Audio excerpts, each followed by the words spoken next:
Alléluia. Est-ce que nous pouvons acclamer le Seigneur très fort, très fort? Alléluia. Gloire au Seigneur. Acclamez encore, acclamez encore. Que c'est merveilleux d'être à l'église de la Restauration et en ces dimanches de clôture des 30 matinées avec le Seigneur Jésus. Gloire au Seigneur. Est-ce que tu peux saluer ton frère? Tu peux saluer ta sœur pour lui dire bienvenue dans la maison du Seigneur. Ça sera merveilleux aujourd'hui et nous voulons écouter la parole de Dieu. Avant d'écouter la parole de Dieu, prions. Seigneur éternel, béni sois-tu, toi qui es le Dieu de Dieu, le Dieu merveilleux, le Dieu vivant qui nous a gardés, protégés pendant tous ces temps de 30 matinées avec toi, mais aussi 30 matinées Kairos, où nous avons vu des signes et des prodiges et des miracles. Nous voici, Seigneur, à la clôture de ces matinées. Bénis nos vies pendant que nous écouterons ta parole. Donne, Seigneur, te glorifier à jamais. Ouvre notre entendement spirituel, que nous comprenions ce que nous allons écouter et que nous puissions avoir un quelconque épanouissement dans nos vies chrétiennes, mais aussi dans la vie physique. Pour ta gloire, au nom de Jésus, nous avons ainsi prié. Amen. Shalom, bien-aimés de l'église de la Restauration Pointe-Noire. Le Seigneur vous a gardé depuis la première matinée jusqu'à aujourd'hui et nous voici à la clôture. Je vais vous proposer quelques textes des Écritures avant de pouvoir écouter la parole de Dieu et passer un petit moment de prière avec vous. Le texte, le premier, Ecclésiaste chapitre 9, verset 11. Ecclésiaste chapitre 9, verset 11, dit ceci. Ouvrez votre Bible et ayez l'habitude de venir à l'église avec la Bible en papier. Comme cela, vous pouvez souligner, vous pouvez mettre des couleurs et ainsi de suite. Voici ce que dit Ecclésiaste chapitre 9, verset 11. J'ai encore vu sous le soleil que la course n'est point aux agiles, ni la guerre aux vaillants, ni le pain aux sages, ni la richesse aux intelligents, ni la faveur aux savants, car tout dépend pour eux du temps et des circonstances. Ce que je vais partager avec vous aujourd'hui a pour titre Kairos, ma saison d'opportunité. Kairos, ma saison d'opportunité. En fait, lorsque nous devons comprendre les textes que nous venons de lire tout à l'heure, il est important de savoir que c'est Salomon, le roi qui a succédé à son père, qui écrit ces paroles ou qui dit ces paroles. Il est arrivé en étant de la rétrogradation de sa vie. C'est le moment où, après la gloire, il est entré dans plusieurs choses que l'Éternel ou que la parole de Dieu ne donnait pas autorisation à ceux qui craignent Dieu de pouvoir les faire. Par exemple, en cette période, il a 600 femmes et plusieurs concubines. Il en a plusieurs. C'est la période de la rétrogradation, c'est la période où il a reculé, où ces femmes l'ont amené, comme qui dirait, vers d'autres dieux. Mais il écrit des réflexions qui sont assez importantes pour la vie chrétienne, mais aussi pour la vie dans la société. Il dit, j'ai vu. Quand il dit j'ai vu, ça signifie qu'il a observé. Qu'il a eu à observer pendant qu'il était en train de vivre. Il a fait quelques observations. Et ces observations peuvent être de manière, comme qui dirait, physique ou par expérience. Il dit, j'ai vu sous le soleil. Ça veut dire ce qu'il raconte maintenant ne se passe pas au ciel. Ça se passe sous le soleil. Ce sont des réalités que nous vivons sur la terre. Qu'est-ce qu'il a vu? Il dit, la course n'est pas pour ceux qui sont plus rapides, n'est pas pour ceux qui sont agiles. Quand bien même, il est important d'être agile, il est important d'être plus rapide, de s'entraîner pour être plus rapide. Mais il a trouvé que certaines personnes, étant rapides, étant agiles, n'obtiennent pas les couronnes. Mais s'ils sont dans leur temps, dans leur saison, dans leur kairos, c'est alors qu'ils obtiennent les couronnes. Ça veut dire en quelque sorte, à part le fait que l'on s'entraîne, à part le fait que les gens font des exercices pour obtenir quelque chose, pour arriver à un but précis, pour accomplir une prouesse, à part cela, il y a la saison, il y a les circonstances. Quelqu'un parlera, il y a les opportunités qu'on donne à cette personne pour qu'elle puisse réussir.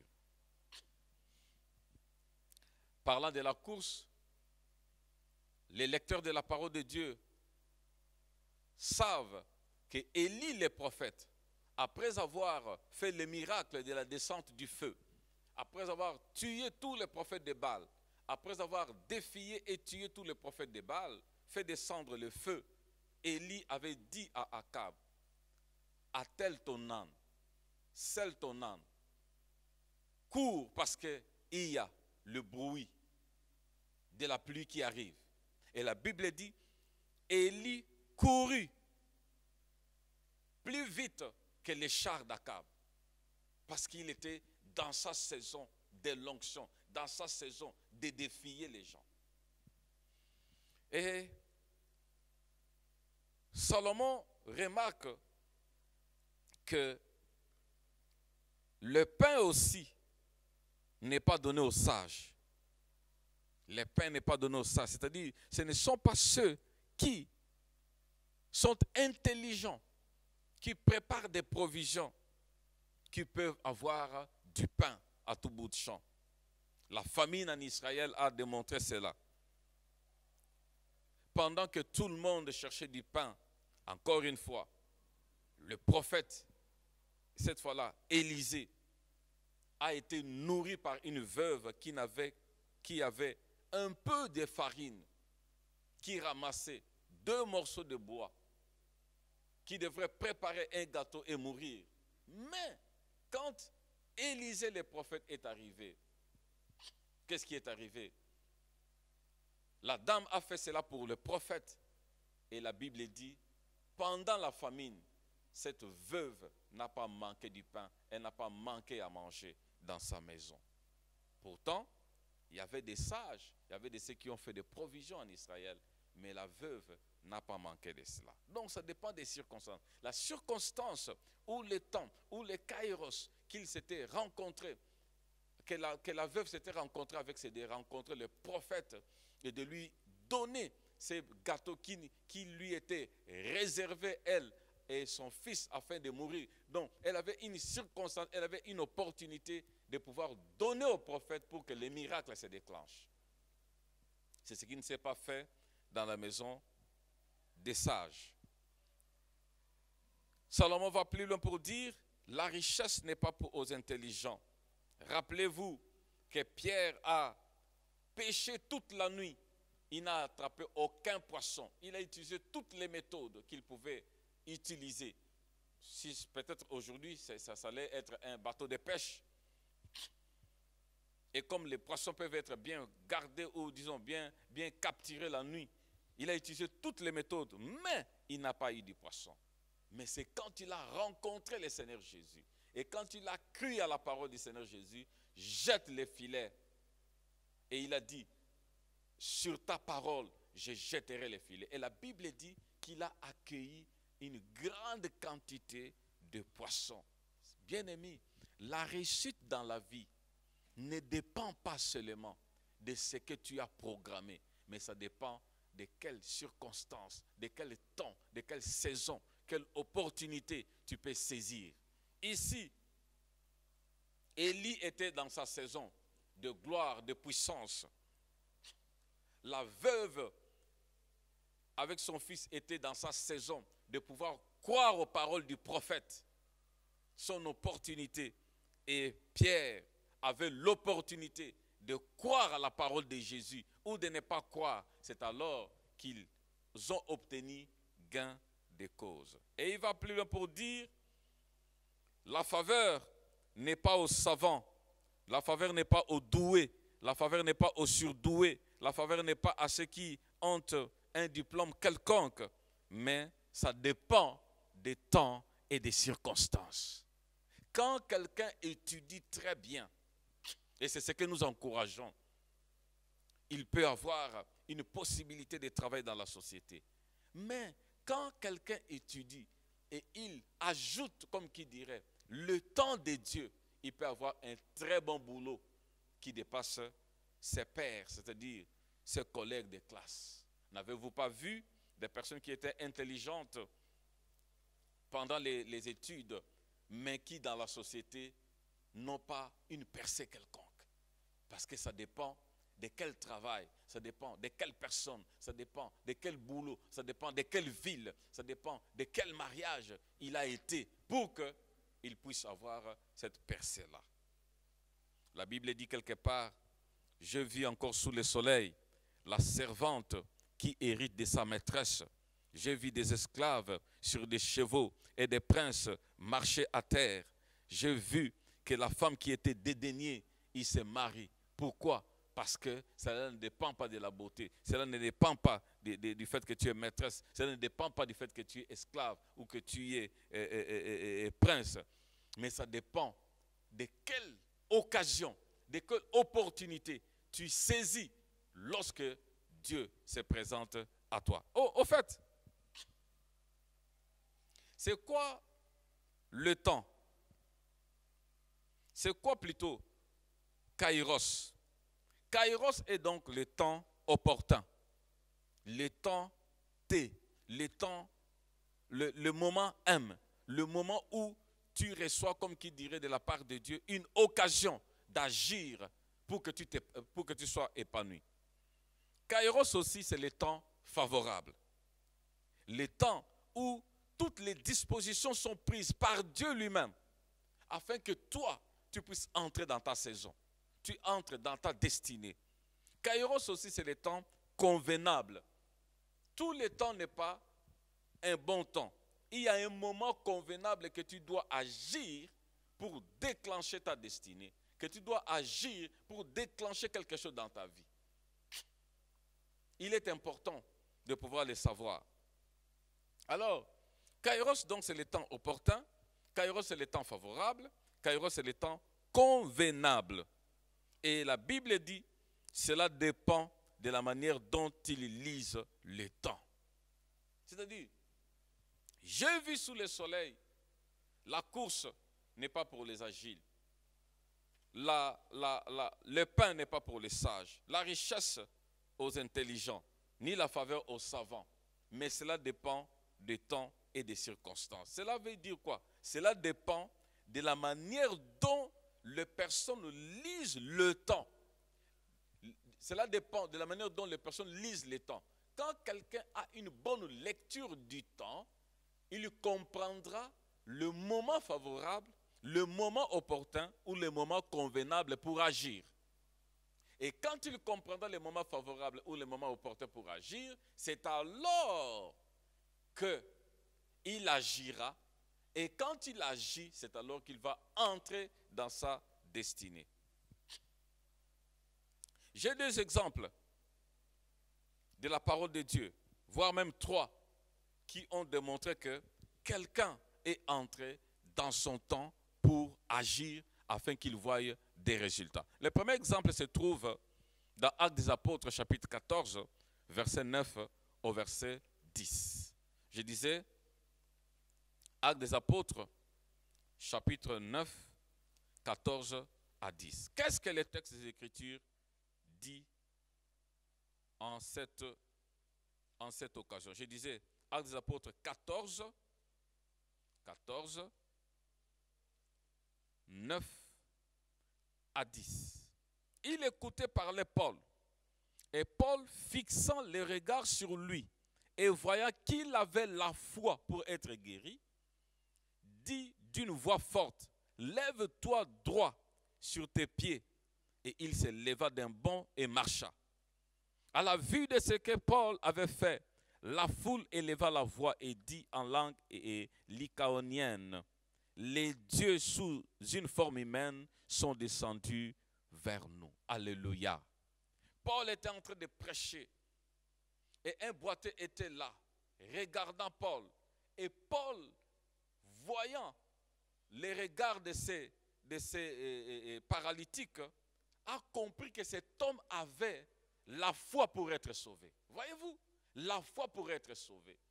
Et Paul a saisi l'occasion, l'opportunité, par son observation, de voir que celui-là a besoin d'être sauvé. Il a la foi d'être sauvé. Et c'est alors que Paul va saisir l'occasion. Il va saisir le moment M. Il va saisir les temps T. Il va saisir les temps favorables, les temps opportuns pour dire, lève-toi et marche. Le temps kairos, le temps des opportunités, le temps où il a saisi par la foi la victoire qui vient de la part de l'Éternel. Et en disant à cette personne, lève-toi, la personne s'est levée. C'est ça le temps des opportunités. Observe tout autour de toi et tu verras qu'il y a plusieurs occasions que Dieu te donne, soit pour évangéliser, soit pour devenir riche, soit pour libérer quelqu'un de l'emprise de l'ennemi, soit pour être prospère. Le temps opportun, c'est maintenant. Le temps opportun vient quelquefois et il faudra lire ce temps opportun par la confiance que tu as en Dieu. Dans une ville où l'eau ne coule pas dans le robinet, c'est le moment opportun de pouvoir faire le commerce de la vente d'eau par des grands véhicules. C'est le moment de pouvoir faire des forages, le temps opportun. Dans un endroit où les gens ne gagnent pas des âmes, où des gens sont des non-chrétiens, c'est le moment de prêcher l'évangile pour que ceux-ci puissent comprendre et connaître le Seigneur Jésus. Il est important de saisir les bonnes occasions. Pendant qu'on est jeune, c'est le moment de travailler avec beaucoup de force, avec beaucoup de zèle, pour gagner les âmes, pour gagner des billets de banque, pour gagner la crédibilité dans la nation, dans l'église, le moment opportun. Kairos, c'est mon temps des opportunités. Kairos, c'est mon temps de lire par la foi ce qui va me donner, comme qui dirait, une bonne réponse, ce qui va me faire à ce que je change ma destinée, ce qui va faire à ce que je sois épanoui. Bien-aimé dans le Seigneur, Église de la Restauration, Pointe-Noire, observez par la foi et vous trouverez des opportunités. Il y en a toujours. Les opportunités de Dieu sont comme les ondes d'une radio qui émettent à tout bout de champ. C'est seulement quand tu vas ouvrir ton poste récepteur et que tu vas arriver à cette fréquence que tu peux écouter cette radio-là. Parce que Dieu donne des opportunités dans le domaine financier, dans le domaine de la santé, dans le domaine des affaires, dans le domaine marital. Dieu donne des opportunités et il faudra tout simplement entrer en contact avec Dieu sur sa fréquence. Et la fréquence de Dieu, c'est la foi. Quelqu'un a dit, quelqu'un a dit, l'argent ou le currency qu'on utilise au ciel, c'est seulement la foi. Dès que tu as la foi, tu as tous les moyens possibles pour faire descendre le ciel sur la terre, pour faire descendre la grâce de Dieu qui est là au-dessus sur ta vie, pour faire descendre la puissance de Dieu, pour faire descendre le moyen de Dieu. C'est seulement par la foi. Observez par la foi tout autour de vous et vous verrez des opportunités qui peuvent vous épanouir. Jeune fille, il y a des opportunités pour les mariages. Jeune fille, il y a des opportunités pour les affaires. Jeune fille, il y a des opportunités pour que tu puisses t'épanouir dans la vie chrétienne. Ça, c'est le premier exemple. Paul, voyant qu'il avait la foi, j'aime beaucoup ce texte ici, voyant qu'il avait la foi pour être guéri, il dit à la personne, lève-toi et marche.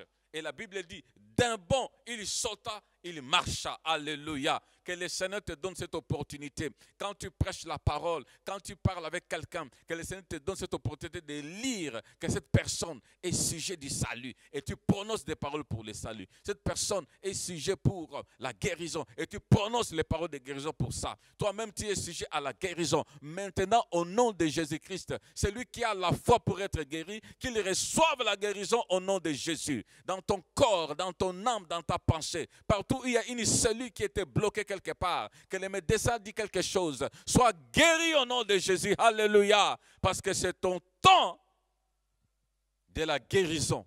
C'est ton kairos de la guérison. C'est ton kairos de pouvoir marcher. Même si tu as une main, peut-être gauche, qui ne bouge pas très bien, par la foi, tu peux bouger ça maintenant. Tu peux recevoir la guérison. Au nom de Jésus, que cela se passe et que les muscles puissent revenir à la normale. Que les cellules puissent revenir à la normale. Que Dieu recrée encore tes cellules. Au nom de Jésus, alléluia. Est-ce que quelqu'un peut acclamer le Seigneur là où il se trouve? C'est mon temps des opportunités. C'est mon temps de la guérison. Déclare cela. C'est mon temps de la guérison. C'est mon temps d'être béni.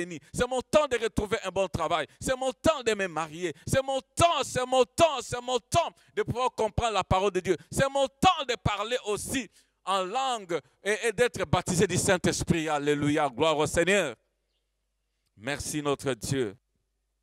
Lire les temps par la foi et non avoir la peur. J'ai un autre exemple de ceux qui ont lu les temps.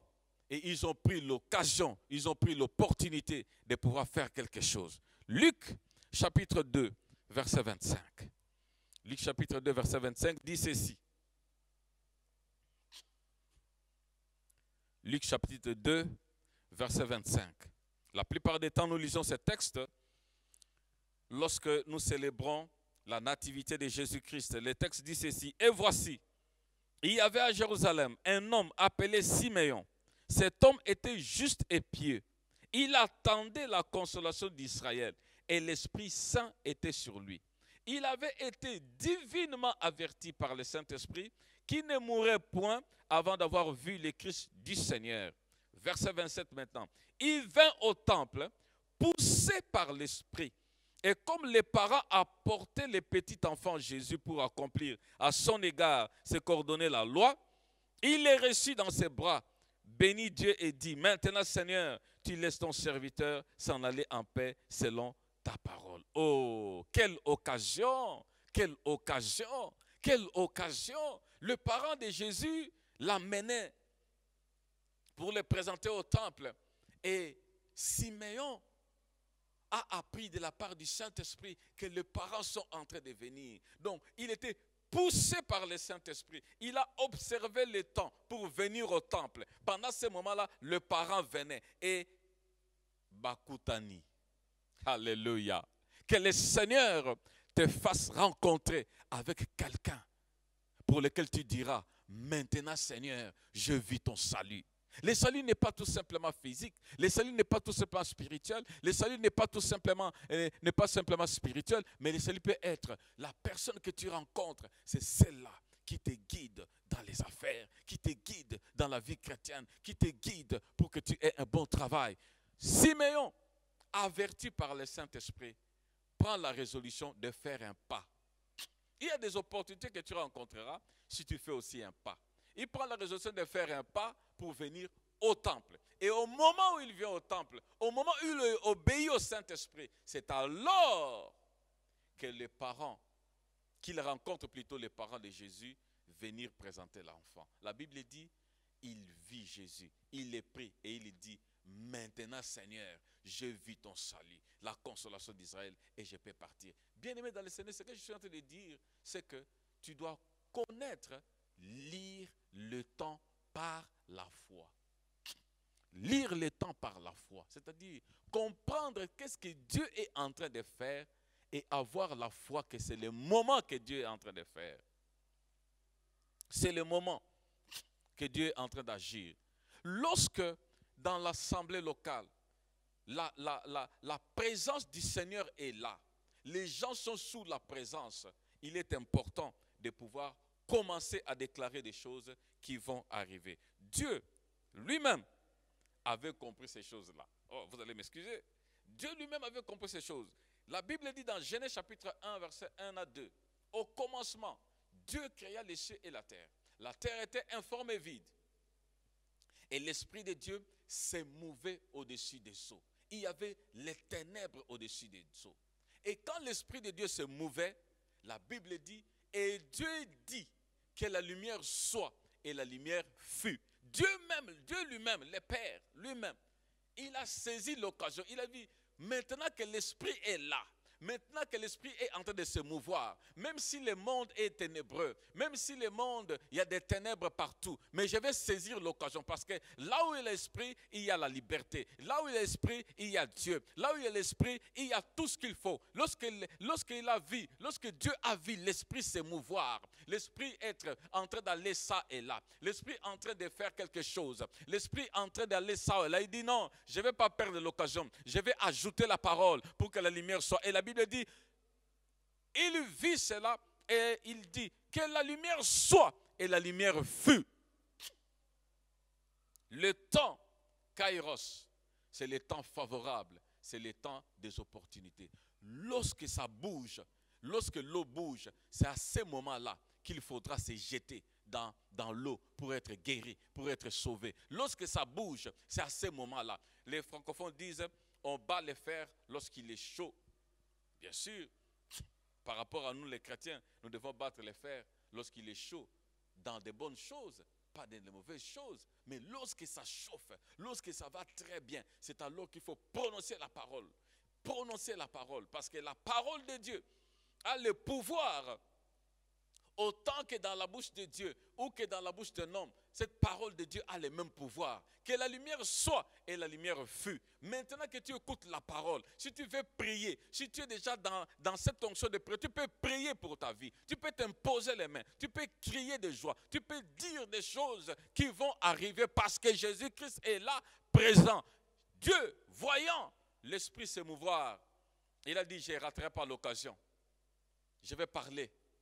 Et quand je vais parler comme l'Esprit bouge, la lumière va être. Que la lumière soit et la lumière fut. Que la guérison soit et la guérison fut. Tu peux te poser même la main sur la tête pour dire que la guérison soit et la guérison va venir au nom de Jésus-Christ. Saisissez l'occasion. Lisez le temps. Et vous allez voir que le Seigneur va agir dans votre vie. Quatrième exemple. Rappelez-vous, je suis en train de parler Kairos, mon temps des opportunités, mes moments d'opportunité. Et j'ai dit, les opportunités, pour que vous puissiez bien les voir, il faudra les lire par l'œil de la foi. Et je suis en train de donner des exemples de ceux qui ont lu parler de la foi. Paul, fixant les regards, il a vu que cette personne avait besoin d'être guérie et il fut guéri. Simeon, averti par le Saint-Esprit, par la foi, il se met debout pour aller au temple et il rencontre le Christ, l'enfant. Et Dieu lui-même, qui a vu que le Saint-Esprit était là en train de se mouvoir sur sa création, qui était informe et vide, il dit que la lumière soit et la lumière fut. Adoptons la manière de Dieu. Finalement, nous avons aussi l'exemple d'Élie, toujours Élie. 1 Roi chapitre 18 verset 36. La Bible dit, après que les prophètes de Baal aient fait des incantations, des invocations, et qui n'ont pas réussi, la Bible dit, Élie a érigé un autel. Un autel pour rétablir l'adoration de Dieu. Et la Bible dit ceci, à la présentation du repas, c'est-à-dire il y avait une heure bien fixée pour présenter les repas au Seigneur, pour présenter les sacrifices au Seigneur. Élie n'a attendu que cette occasion-là, cette occasion qui était cultuelle, cette occasion qui était traditionnelle, cette occasion qui était religieuse, mais il a su que cette occasion religieuse peut donner des résultats maintenant escomptés. Il n'a attendu que le moment de la présentation du repas. La Bible dit, il leva l'offrande et il dit, que l'on sache aujourd'hui que tu es l'Éternel et que je suis ton prophète et que je fais toutes ces choses à cause de toi. que le feu descende du ciel.